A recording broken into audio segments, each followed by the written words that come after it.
অস্থির মস্তিষ্ক ব্যক্তির কি জলে কি বনে, কোথাও কোনো সুখ নেই।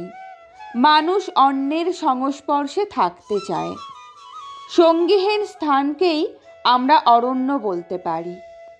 অর্থাৎ সুখ একটি মানসিক অভিব্যক্তি। মন প্রসন্ন না হলে অজস্র অর্থ থাকা সত্ত্বেও আমরা শান্তি অর্জন করতে পারি না। মন যদি প্রসন্ন থাকে তাহলে দুঃখ দরিদ্রতার মধ্যেও শান্তি আসে। আমরা কখনো সমাজ ছাড়া একা থাকতে পারবো না, কারণ সমাজবদ্ধতা মানুষের একটি ধর্ম। অপরের সৎসর্গ মনুষ্য জীবনে অপরিহার্য অঙ্গ।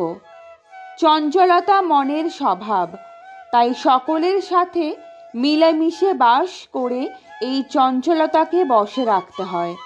চঞ্চল মনকে সংযত করাই হলো সুখের একমাত্র নিদান।